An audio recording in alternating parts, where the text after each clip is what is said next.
Morning, good afternoon, and good evening, everyone. You're welcome to another insightful and exciting session. As always, we bring you these sessions bi-weekly. If you're joining us for the first time today, please visit our YouTube channel at _value loop, or you scan the QR code to watch our previous sessions. Our topic for today is Don't Drop the Course, Navigating Passion and Profession. To break this down into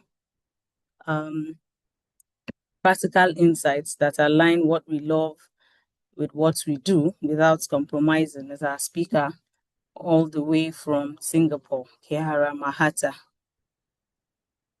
Kiara is let me get up a profile, just a moment.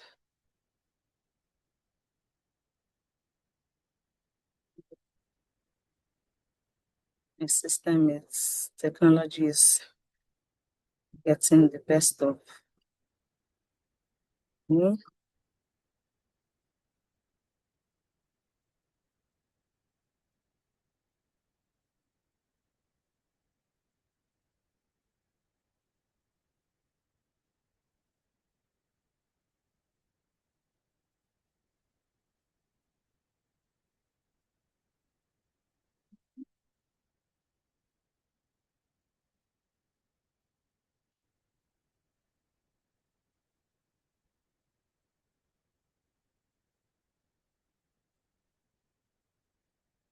Okay, so Kiara is a Singapore SDG Youth Action Ambassador 2026. She focuses on SDG 4, quality education, SDG 5, gender equality, and SDG 16, peace, justice, and strong institution. She's currently pursuing a degree in business with a minor in political science at the Singapore University of Social Sciences.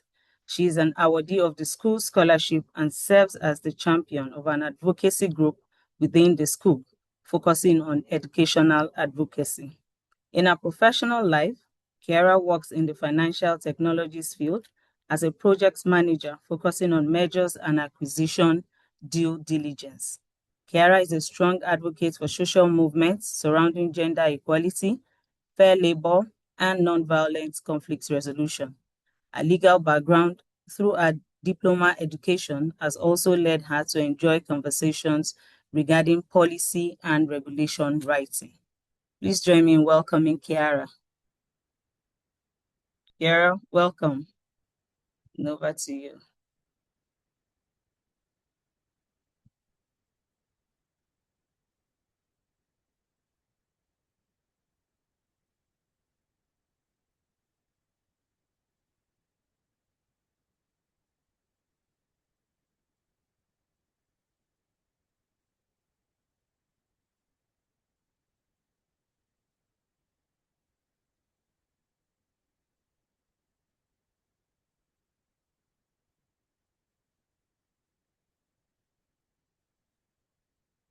Kiara, can you hear me?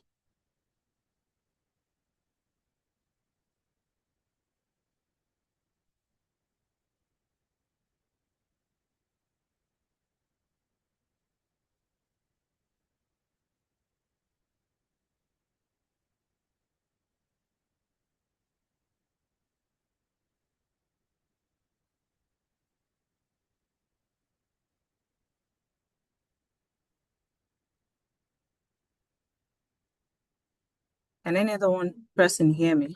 So let me confirm if it's my network or the last. Okay, so I guess it's from Yes, Kiara. I can hear We you. can hear, we can hear All you, right. Tosu.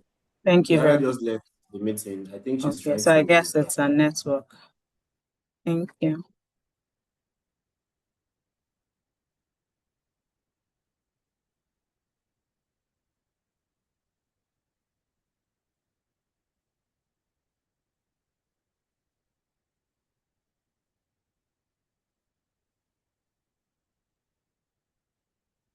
Hi everyone. Sorry, can you hear me Okay. okay? Yes, we can. Yes. Okay, Welcome back. sorry. No worry. As we always say, it's technical issues. Let me just Yeah. change in a moment.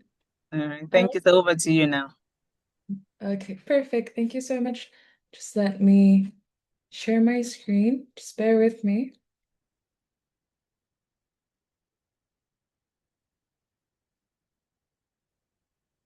Okay, I hope that you're able to see my screen. If you're able to do that, can you please just give me a thumbs up or type out in the chat? People who have my WhatsApp, you can let me know via WhatsApp. Okay, perfect. Thank you so much. So, hi everyone. My name is Kiara. Today I will be talking about something that I hold very dear to heart, which is focusing on navigating professional journey and also passion. And our title for today is Don't Drop the Cause. But before that, of course, I need to introduce myself. So, my name is Kiara Mahata. I am the Singapore SDG Youth 2026 Action Ambassador. I focus, like what was mentioned earlier on, I focus on SDGs 4, 5, and 16, which are quality education, gender equality, and peace and justice, strong institutions. So I try to incorporate that to everything that I advocate for via social media, on all the different outreaches that I'm doing. In a professional setting, I am working in fintech or mergers and acquisition technologies. I'm a project manager for due diligence. And again, yes, I focus on sell side. So that's something that I do typically from 9 to 5 and sometimes on the weekend. As a student, I am studying to get my bachelor in science degree in business, and I have a small minor in political sciences, which is what I'm very interested in pursuing.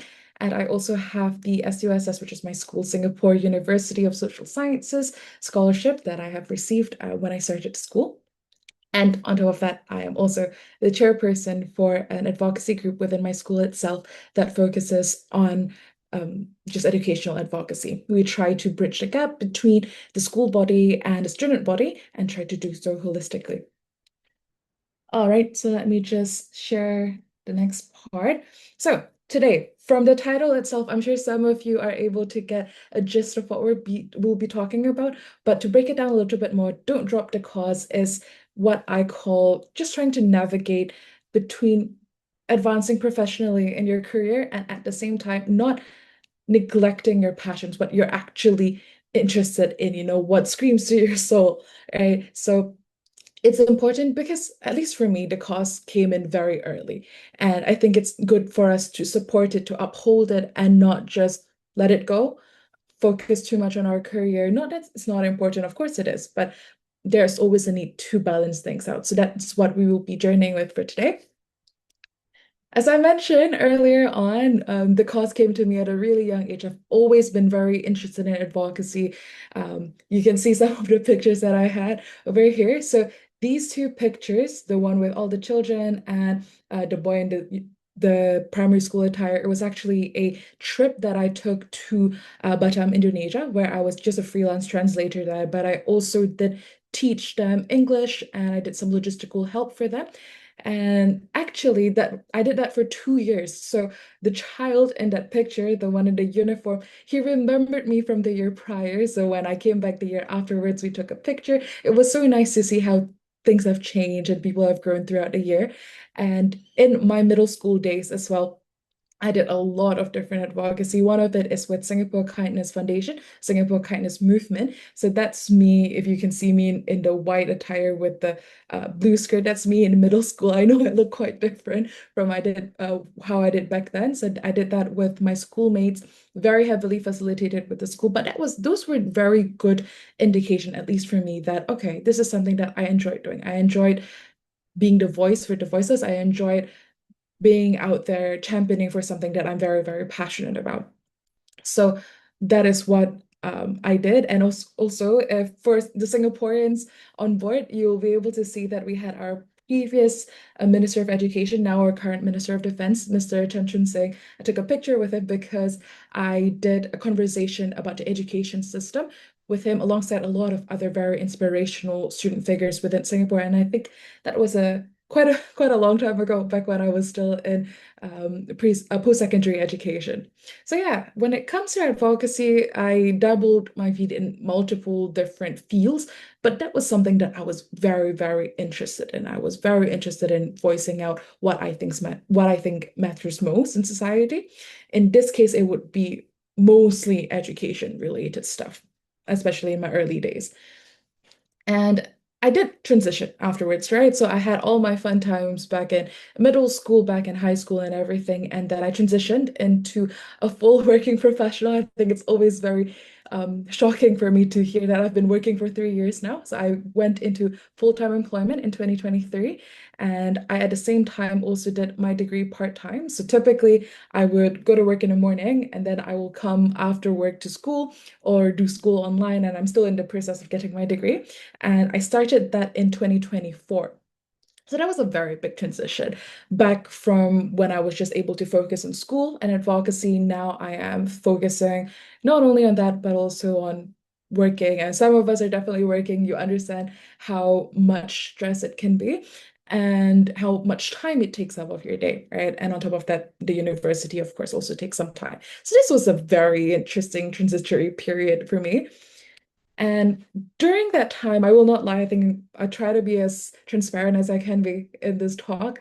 I definitely struggled mentally. If you can see, those are a few chats that I had with my friends and my family that, oh yeah, I just finished my shift and it was like 9 p.m., but I need to go and study now because I still have schoolwork to do.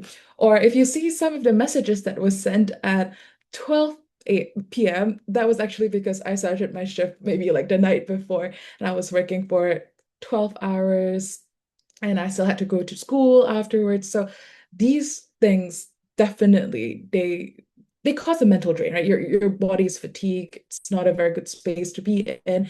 And I felt very burnt out. It was very tiring. And because I didn't have very much time outside of that, because I poured my heart and soul into work and school, those were my like life focus. Because of that, I was very much isolated. I stayed at home. I think my longest streak was I stayed for 8 days fully at home. I didn't go out once, and I was just working and studying the whole time because I work from home, right? So the burnout with the isolation added to that definitely caused very bad things to occur in my head. My mental health was definitely declining. And that really caused me to start questioning my worth, questioning my purpose, questioning, is this all that I will be doing in my life? And throughout all of those questioning, the one question that kept coming up is something that we'll explore later on, but that just kept coming back to me. I just kept questioning myself, and it was not great at all. It's not a good situation to be in. So I did have quick remedies. For some of you who watch Formula One, that's Max Verstappen. I loved watching him. I loved going out to travel, and I really like being around animals. So that's me and a goat that I took a picture with in New Zealand. I enjoyed doing all of these things, but I do consider them to be quick remedies because let's say I'm watching Formula One, right? Once the race is over, I feel empty again. I feel burnt out. I feel tired again. Once I am coming back from my travels or I'm done, going to the petting zoos and all that, life just felt very hollow because those things are just temporary fixes. I wasn't actually fixing whatever that was going on in my head and in my heart. I was just trying to distract myself. And earlier on, I did mention that there was a question that kept coming back to me, right? And that question was, how am I helping the world by doing this? Yes, I'm spending 12 hours in a day, sometimes 14 hours in the day working and doing school, but that really kept me up late at night. And I remember just staying on my bed and not being able to fall asleep because I asked myself, okay, all of these times that you're spending working, are you actually making any change? Are you actually creating an impact? All the 80 hours, 100-hour weeks. If it all ended tomorrow, would you have left the world making some form of change? And at that very point, I realized I was not making any change at all. I was not helping anyone. Maybe the companies that I was helping, but other than that, I wasn't actually helping society. And I think that was when I realized, okay, something needed to change. I am 23, very young. I can't just live my life this way. And that was when I started to rediscover my passion because at this point, the cause had dropped, right? I had advocacy, which was my very big cause, and I dropped it. I focused so much on work and school, and I wished it was an easy fix where I was like, okay, time to pick that back up. I am all good right now. No, it took me quite a while to rediscover what was missing in my life because the whole mental struggle, I think it was a good 2 years of my 3 years of my working life that I was definitely struggling with that. So it took me quite a while to rediscover. Earlier on, I mentioned that I am the chairperson for an advocacy group in my school. The year prior, I was actually the vice chairperson. So I ran a lot of different workshops. And if I'm being really, really honest, at the start of the workshop, I think maybe I helped less than 2 dozens of people, just helping them. Oh, let's figure out how we can plan for your academics. Oh, let's talk about the different scholarships that we have in school or what you can be applying for. So it was a very small group until I hit the middle picture. If you can see, those are a very big group of people. That was the biggest group I've ever helped. And that really woke me up. And that made me realize that, yeah, okay, this is something that I'm very interested in. I really want to be helping people. So through that advocacy group, it really helped me rediscover the cause that I had dropped. But it wasn't instant just yet. There was definitely a lot more work that I had to put in. But it gave me enough courage to try to go international, right? Instead of just studying and learning from people in Singapore, I wanted to learn from people through different avenues in life, and I wanted to learn from people in different countries. So I went for my very first conference that was international back in 2025. This was actually a picture that I had taken in Negri Sembilan. It is, if you've been to Malaysia, it's slightly south of KL. So I was there for 5 days and 4 nights. It was an ASEAN-wide event. We had every single country from ASEAN, including our newest addition, which is Timor-Leste or East Timor. Very happy for that. And yeah, through that conference, I learned not only about what I'm interested in, but I also learned so much about myself. What am I lacking? What are my leadership skills? Like we had talks from people from different backgrounds, different political beliefs. We had a lot of different group works that really helped me figure out, okay, yeah, in moments of stress, this is how I work. This is what I am able to still control. This is what I had to improve on. And that was a very eye-opening experience. I had also not been away from home for so long for a conference because it was quite a while, right, being there.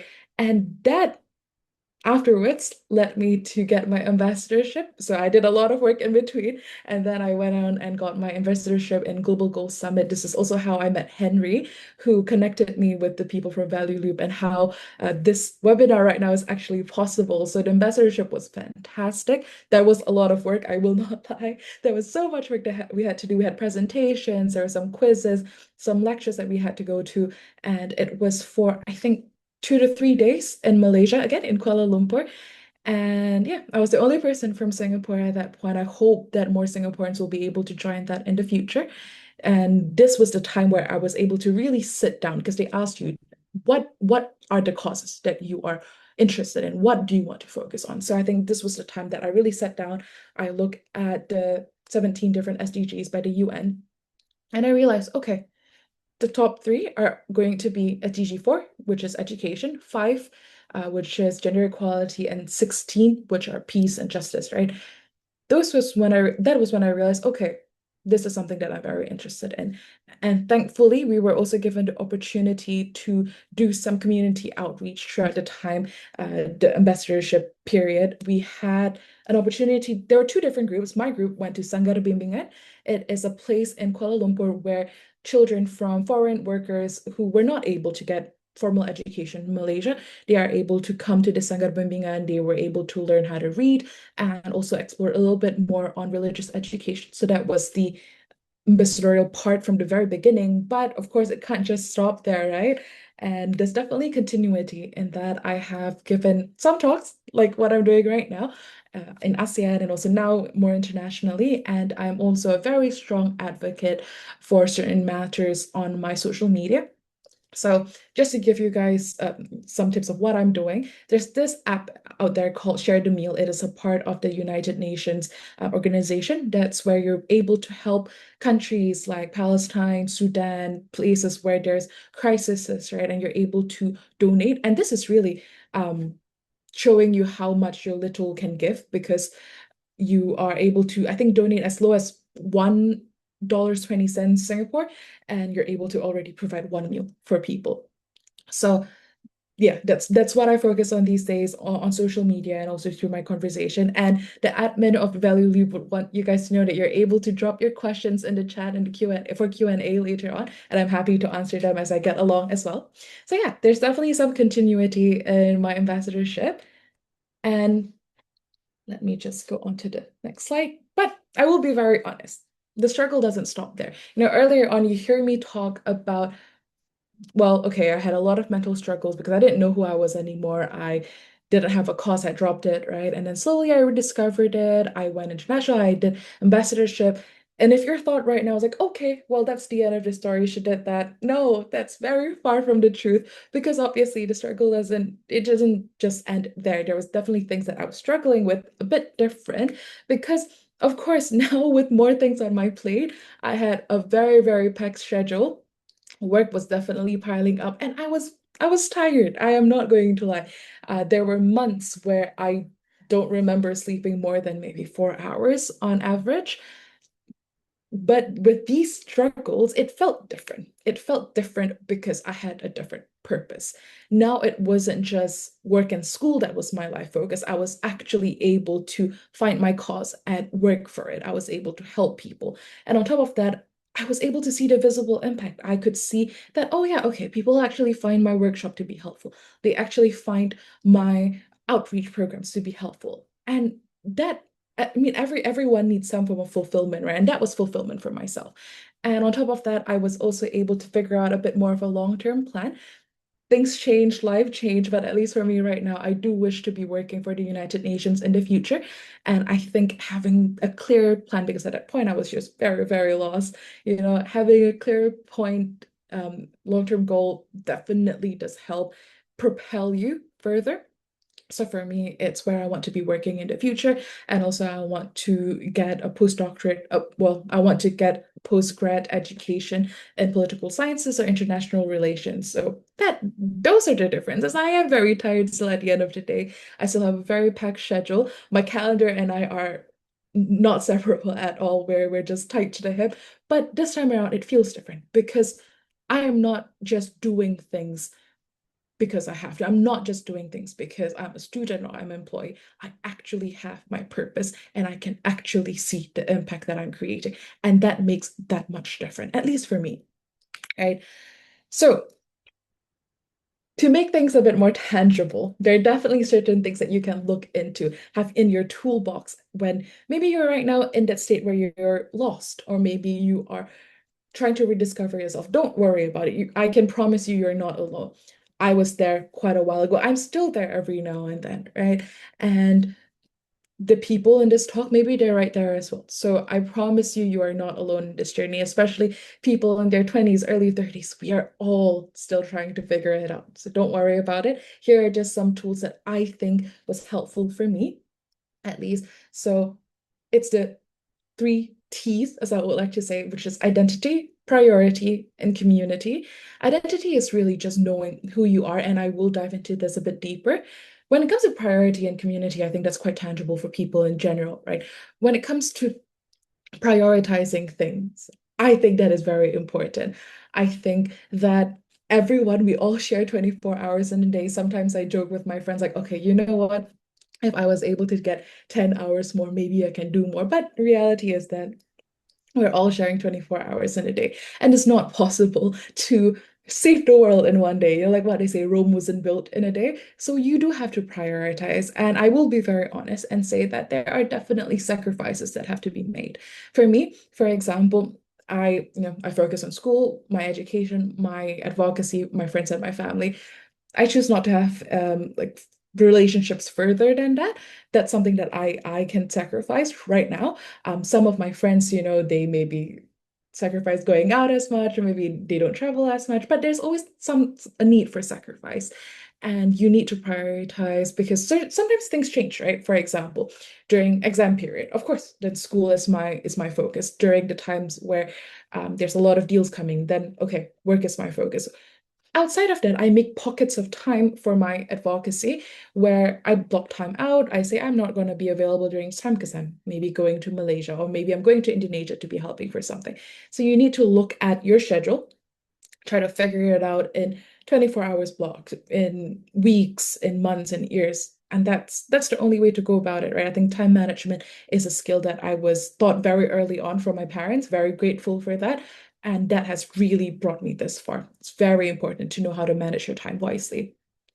The next part is community. Guys, we are social creatures. It's not possible, even if you're introverted, right? Clearly, I'm very extroverted, but even if you're introverted, it's not possible to live life on your own. You will definitely want someone there, whether is it like your friends, your family, your partner.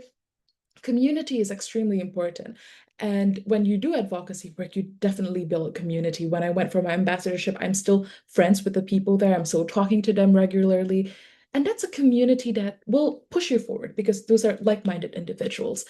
I have 100% tried to do things on my own because they always say the road to success, it's very lonely. But it does not mean that you have to be alone because one of my most hated feelings is because I travel quite a bit, right? I hated not being able to tell somebody that, hey, my plane is taking off. And I hated not being able to tell somebody I just landed and going out of the immigration and into arrivals on my own. That's something that I really do not enjoy doing at all. That's when it really dawned on me, okay, yeah, I am alone, not only in that 13-hour flight home, I am alone, but even right now when I'm home, it still feels very lonely. So that was how it was for me. I think as early as last year still. So I really focused this year to try to build a better community. As simple as it may sound, now at least I have people to text when my plane is taking off, and that means a lot to me. So community, very, very important. I will dive into the rest, but right now just remember identity, priority, and community. And if we dive a little bit more into identity, this is the difficult part. I think out of all of the rest, out of three of them, identity is very difficult because it's not as tangible, right? Like you can sit down with your calendar and you can plan your time. You can go out and try to make friends. But when it comes to introspection, that is something that is very difficult for some people and definitely for myself. So you do have to sit and you have to ask yourself difficult questions. These are just some that I suggest, but of course it can come through a lot of different forms. You can go online, try to find some exercises about introspection. Some of us who are, we have therapists and stuff. It's very important to be talking to them and trying to figure out who you are as an individual outside of work and school. So for me, the three questions that I would recommend asking yourself right now, or maybe when the event ends, you can take a screenshot of this, which is firstly, when I need to talk about myself, when I have to describe myself, what am I going to say about myself other than I'm an employee of a certain place, or I do ABC for work, or I'm studying in this place, or this is my major, other than your work and your education? How would you describe yourself? What are you like as a person? Is there anything that you're passionate about? Is there anything that you feel strongly about? Try to figure out what is it that you will talk about for that. And after that, ask yourself, of course, those are heavy questions, so pace all of these out. But after that, you ask yourself, okay, in an ideal setting, right? What would exist or what wouldn't exist in my ideal world, in my ideal setting that currently does not or does exist in the current world? So what is it that maybe you want to add or maybe you don't want to have in the current world that is here? So in an ideally, what would those things be? And then after that, you should also ask yourself, okay, touch wood, but if everything stops tomorrow, what is something that I regret not doing? Really just imagine everything stops tomorrow, whatever the reason may be, right? Everything stops tomorrow. What is that one thing that I would look back and be like, man, I wish I had one more week to do that, or one more hour to do that, or anything at all. So just ask yourself these questions. Now, I know those are very difficult questions, so of course do it in your safe spaces, right? But these are important because these questions, at least, you can see there's a cooling of like, I start to put, okay, this is when describing myself, everything that helps you explore your actual essence, your core as a person, outside of your employment, outside of your status as a student. It helps you try to figure out, okay, who am I? It's in my case, so who's Kiara outside of being a project manager or studying in university? Who am I as a person? That is very important because that answers majority of what your identity is. And then the second question helps you identify what is something that you're maybe not too happy about in the current conditions that pushes you to identify the things that you want to change. And this, if you push it further, will help make things a lot more concrete. So that again answers the question, what do I want to change? And then the last question, which I think is quite difficult to stomach for some people, it isolates. Sorry? Oh, okay. Not a question. It isolates what is important to you given certain restriction, right? For example, time, or everyone has restricted time. So those things, it helps you really prioritize things further. So, okay, I will get to the question. I'm almost done. So these are the questions that you'll be asking yourself about identity. Of course, this is not limited. This is a non-exhaustive list. You have so many more questions you can ask about yourself. But I think very importantly, you need to know who you are as a person. You need to know what is it that you want to change. Maybe not even just outside, maybe in your own life, right? Something that you want to change. And what is it that's most important? Because like I mentioned, we all share the same 24 hours in a day. We need to prioritize in a good way. We need to manage our time in a good way. So I think these questions help try to center what's important first. Okay, so that's identity. I know, very heavy topic, but we will move on. Okay, I am really at the end of the talk, and there are definitely takeaways because I want this to have as much impact as possible, which is firstly, I hope that from the talk you're able to understand that passion and profession can coexist, especially for my 20-somethings, that are just going into the corporate world. I know it's so difficult to be balancing things out. Hear me out. It's going to be difficult at the very beginning, but I promise you that passion and profession can definitely coexist one way or another. You just have to journey through it. You have to slowly figure it out. And I hope that the 3 T's that I talked about earlier on, so identity, priority, and community, I hope that you're able to take that away. And just as a challenge to everyone, I think it would be nice if we could all just have a small mission for ourselves. You don't have to be saving the world and be superwoman right now, not that, but maybe a small challenge. Like, okay, instead of just working and studying this week, I want to spend some time with my family. I want to spend some time with nature so that I can focus a bit more on environmental stuff. Something very small. It does not have to be big, but I would like for each and every one of you to challenge yourselves to a small personal mission. And maybe that can grow into something bigger. Right. So those are my 3 takeaways, which is firstly, passion and profession can definitely coexist. The 3 T's, identity, priority, and community. And lastly, to challenge yourself for your own personal mission. Okay, so that is the end. I will open the floor now to some Q&A.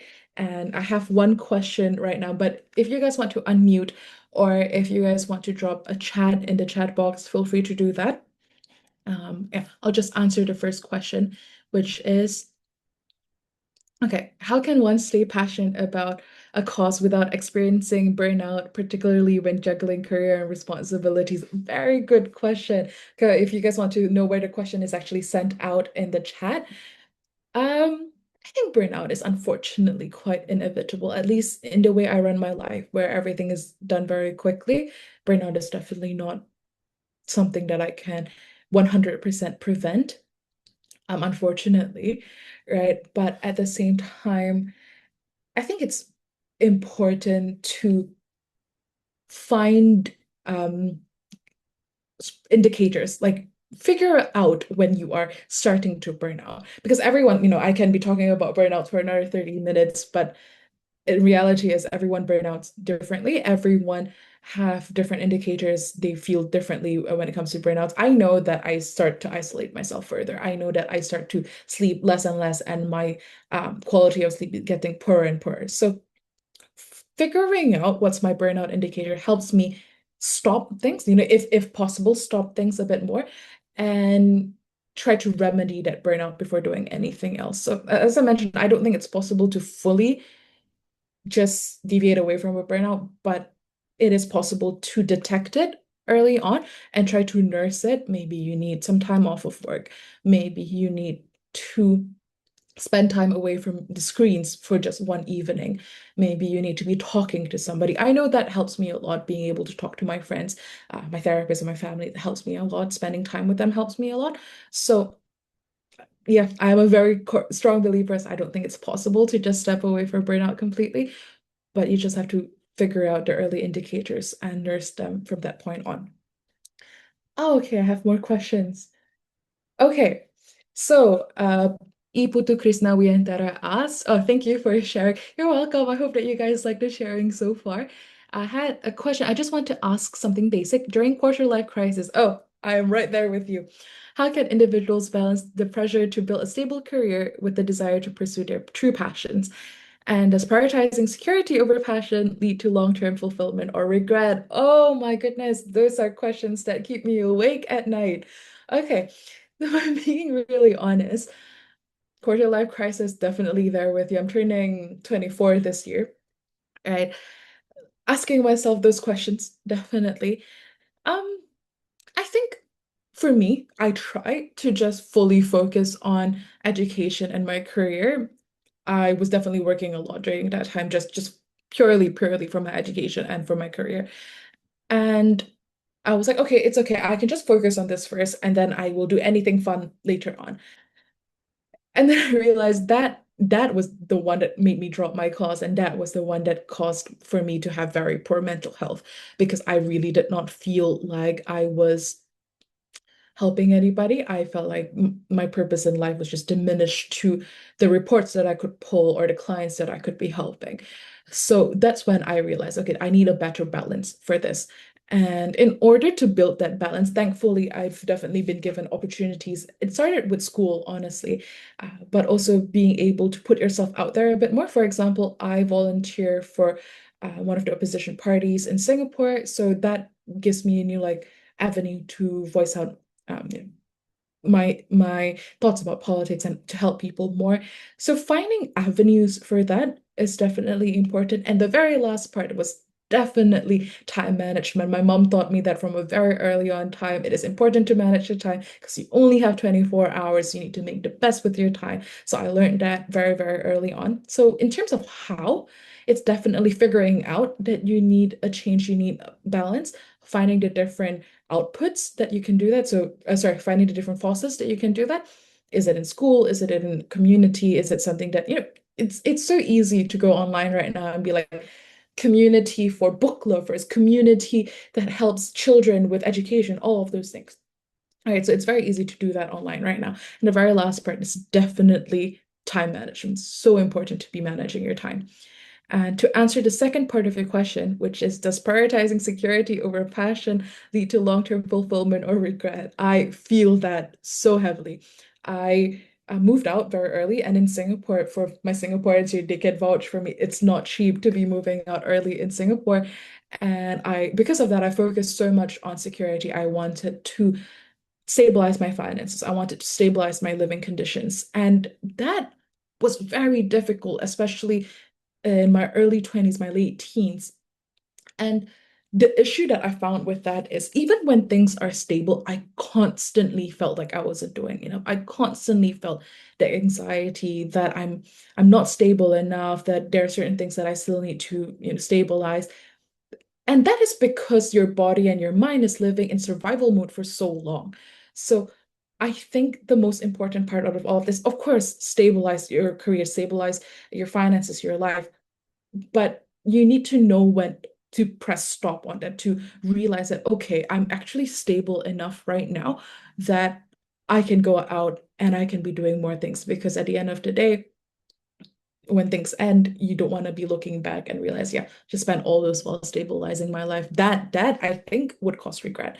So to answer that question, I hope that I've been answering that fine, which is the first part. And the second part is just really, yeah, you need to know what is stable. You need to put a limit into that. And once you've hit that, I think it's time to branch out to do something else, especially when you're in your early 20s, when your brain is still like a sponge and you can learn so many things. I hope I answered that question. I will move on to the next one. Okay, what does success look to you now compared to when you started out? Oh, that's so good. Okay, Aisha, thank you for that question. So, in the past, I will be very honest and tell you success to me looks like more digits in my bank account. I will be so honest. I am so sure that a lot of us feel the same way. But to me, the more money I made, the more successful I am, the more certificates I get, the more successful I was such a paper chaser. I was all for material things. And then I realized there was one time where I was traveling so much. I was thankfully making, enough financially at that point. I was traveling and all of those things. And at the end of the day, at night, there was nothing to it for me. And that's when I realized, yeah, my view of success is very different right now. It's when everyone is guilty of this, doom scroll at night, and I realize that there's so many people out there that need our help. And yet that wasn't what I was doing. I was just focusing on my work and my school. So I think success looks very different for me. As per back then, it's just mostly financials. And right now, it's how many people can I be helping? That's why I wanted to go into the United Nations. I wanted to have an avenue to help as many people as possible. So I think success right now for me looks more of how much impact am I creating? How many lives am I helping? Not very much on material needs anymore. And of course, with that, I think my point of view in terms of money has changed significantly. We live in a capitalistic world, whether or not we want to accept it, but with wanting to help people, it has definitely pushed me more towards a more socialist mindset. So, um, yeah, I think that's how success looks to me, and that's the journey through it all, which is just trying to change my point of view. In the past, again, it was just money, and now it's depending on how much help I am putting out there for people. Thank you, Aisha. That was a really nice question. So, Henry, which is the man that made this possible, at least on my end, is asking me a question. How do you identify whether your passion is sustainable or just a temporary interest? Very good question. And to that, I will ask you, as of currently, as of our current age in our 20s, doesn't matter. The one thing that we have right now is time, right? So take the time to explore that passion, take that time to explore that cause. Maybe it's 2 hours online watching documentaries, maybe it's 2 months in a rural part in Southeast Asia or something like that, right? Just take the time to figure it. I don't think it's possible to just sit down and lament over it for 20 minutes and then figure out whether or not it's something that you're passionate about. There's definitely certain passions that I was very, very passionate about in the past that I'm no longer advocating for, because I realized there are probably better people to be doing this, and I want to be focusing on something else. And there's definitely certain things that I have dropped in the past and I picked back up immediately because I realized that's something that's still very, very important for me, which in this case would be education, something that's super important for me. Right, making sure that people are able to get a good quality education wherever they are. And what's the definition of good quality education? So those type of things, I think it's important for you to try out. This no better teacher than experience. So yeah, I hope I answered your question, Henry, which is in terms of figuring out that part of your passion, there's definitely a need to just try it out. Okay, so my parents are actually in this call. I'm very grateful that they're here. My mom has asked me, what keeps you going when things get overwhelming? And I will be very honest and say that I think having a motto, like something that you basically chant, is very important for me. It's that line that goes, I can't complain about having too much on my plate when the goal is to eat, right? It's very Gen Z to be saying that. But surely I can't be complaining by the amount of things that I have to be doing right now when this is what me at 13 would probably be dreaming of. And other than that, I think I focus a lot on rooting myself. Some people root themselves in family, some people root themselves in education, some people root themselves in religion. So being able to find that rooting factor to calm things down, to calm your mind, to calm your heart when things get overwhelming is very important. And I would really like for you guys to push for this, right? Don't put your grounding factor on other people. Don't just, okay, this person grounds me. As much as, yes, partnership is important, it's also super important to be able to ground yourself, to stabilize yourself, to regulate your own feelings. So I think teaching yourself how to regulate is very important, and that helps from making things overwhelming. And to find a cause that is so incredibly important to you that you will basically just, yeah, okay, I will give up a lot, if not everything, for this cause. And for me, it's definitely the children that are still being hurt in Palestine. There's still definitely the families that are being torn apart there. Those are things that are very, very important to me. So to sum it up, it's being able to, regulate within yourself and also finding a cause. And just as a supplement, having a motto that you chant, at least for me, it's been very helpful. So thank you, Mom, for asking me that question. Mohammed Abu Bakr asked a question as well. What signals should people look out for to know that a job is silently pulling them away from their core purpose? That is such a good question. Oh my goodness, that is such a good question. Very difficult, right? Especially for people that are just maybe a year or two into corporate life. I think sometimes people tell me, oh, it's when you get so tired and you're so drained. But in reality, even when you're doing something that you really enjoy, you get tired, you get drained, right? Flying to places, not being able to sleep very well because you need to complete something, even if it's something that you're truly interested in, it's still tiring because we're still people. We still need and we still lose energy. That's very normal. So I don't think that's a very good indicator. It's not the tiredness, it's not the fatigue, it's that feeling of hollowness. It's when you lay awake on your bed, not being able to sleep, when you toss and turn because you realize, okay, well, I just did an 80 hours week, and to be really honest, I don't see the difference. If I stop this right now, if I stop this in the future, I do not see a difference. There's nothing that I'm actually losing out from this point, because that's when your brain is just in autopilot trying to fulfill KPIs and goals that someone else is setting up for you.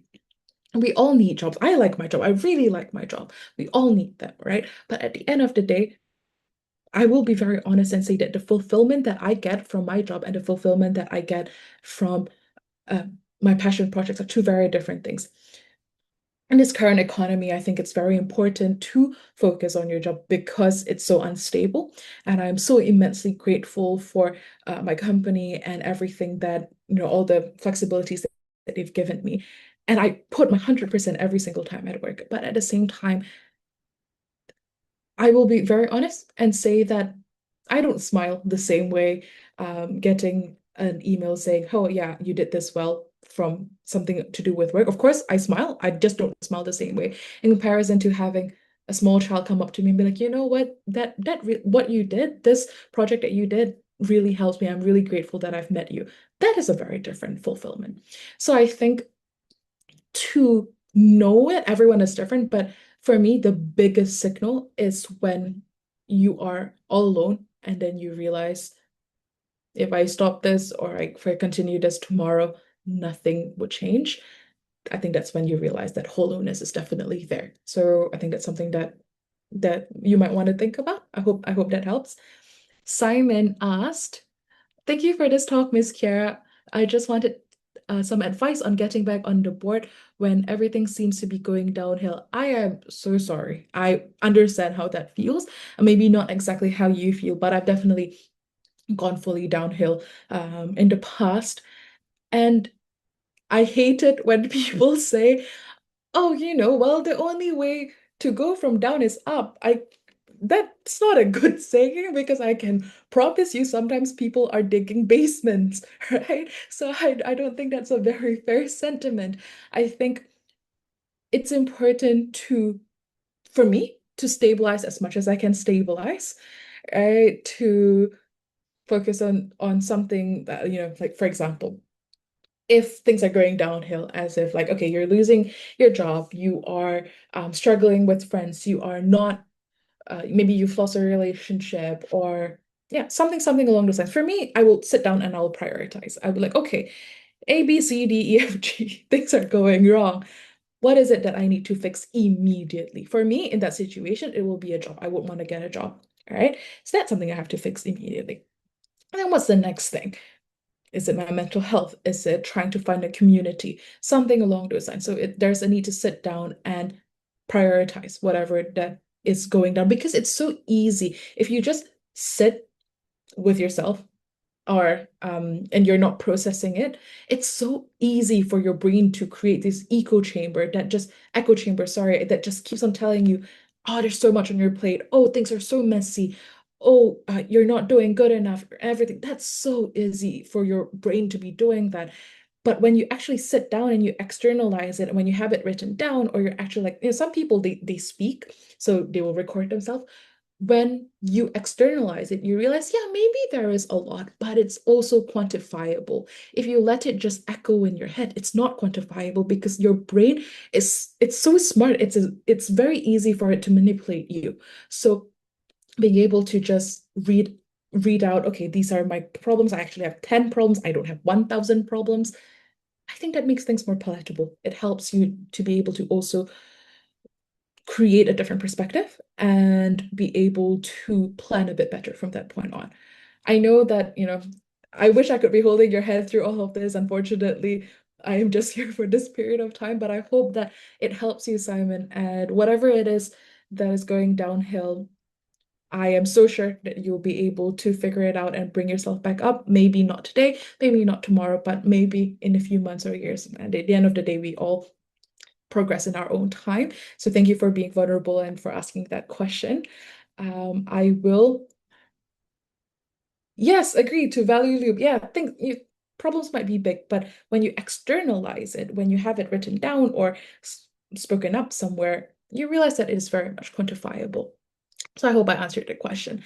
Ibrahim asked, how do you stay passionate when results are slow or not visible? I 100% have that issue a lot of times. If you guys heard, one of my SDGs that I focus on is SDG 16, which is peace and justice. The current political climate is very different from that, right? And it makes me feel like however many hours I take debating people with different political opinions from me, however many hours I take to educate people, out of all of this, it's not enough. It feels like there's always something more that I can be doing. And when I spend like hours doing this, and then the next thing I hear is just like, oh, there's more chaos in a certain part of the world, it 100% makes me feel like I can be spending all my life doing this, and at the end of the day, it's not going to be enough. And I think it's not a very nice feeling to have. And I would say throughout all of that, the one thing that helps me, sorry, let me just move you guys here. The one thing that helps me is understanding that change doesn't happen in one day, and being so okay with that. Not just saying, oh, okay, yeah, I'm okay with that, I'm okay with that. No, actually internalizing it and understanding that, yeah, change doesn't happen in one day. But if I stop right now, then change will never happen. It might not happen tomorrow. It might not happen in 2 weeks, but if I can guarantee if I stop at this very moment, it will not happen at all. And that's a very big risk. So I think being able to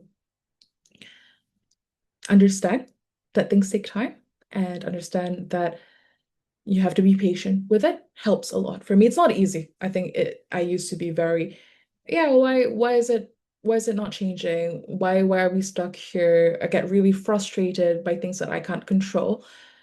But I think I slowly learned that, yeah, I am doing my very best. And at least for me, I used to always joke back in middle school, right? I have always put very high academic pressure on myself. And even if anyone else said, it's okay, you don't have to try. I said, I can't do it. I can't get it out of my head. And it still continues to this very moment. But what the compromise that I did with myself is try your very best that when you walk out of that exam hall, you know in your hearts of heart that there's nothing else you could have done better. And if you still fail at that point of time, that's okay because that is your limit. That is as much as you could be doing. So yeah, I think knowing your limit and understanding that things don't change immediately, but if you stop trying, things will never change. I think that's how I would answer that question. I hope that I answered that well enough, Ibrahim. And yeah, I think I've reached to all of the questions that have been asked. If anyone else has any last minute questions, please feel free to unmute or to drop it down in the chat. If not, yeah, Yeah. Thank you very much, Kiara, for those no problem. wonderful insights and your personal experiences. I'm sure you brought it close to home for everybody. And that's the result of the questions you're getting on the chat box. Thank you so much. We really appreciate you for taking out time to share your wealth of knowledge with us. Okay, Thank so I you. want my audience too. I want those virtual claps coming in. Let's appreciate our speaker.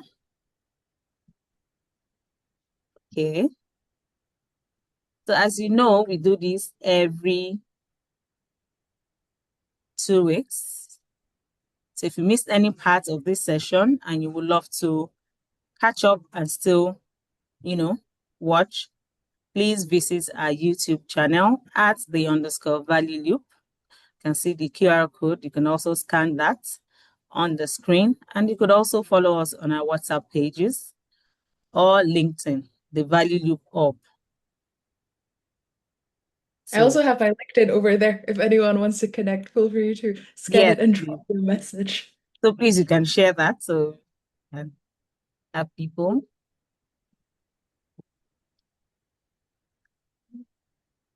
Thank you everyone for coming. Really, I understand it's Saturday, especially for my Southeast Asians. It's a Saturday evening and you're spending it here with me. I really appreciate that. Yeah. And thank you so much, team, for helping make this happen. Thank you, Henry, as well, if you're still here, for starting this for me. I really enjoyed my time here. Really appreciate everyone's help for this. All right. So you can scan a LinkedIn profile. The QR code is on the screen. Kiara, you could also please drop it on the chat for those that might not be able to scan Sure. it. Yeah. Yes, so that they can, get it from there. Yes.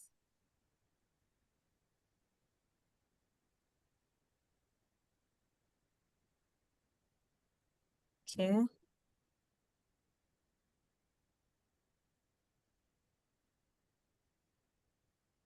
Let me just get my link out for you guys.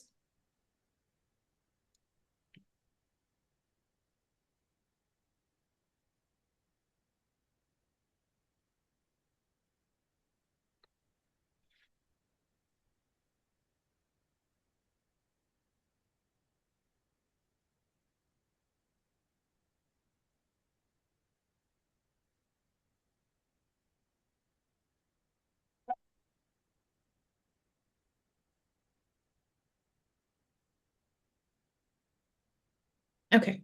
Okay, yeah. So we'll leave that on the chat box and we'll leave this for a while. So thank you everyone for taking time out to join us. We'll be seeing you in a fortnight. Until then, please do enjoy the rest of your day. And for those joining us from outside of the country, please do have a lovely night rest. Thank you very much. Thank you, everyone. Thank you.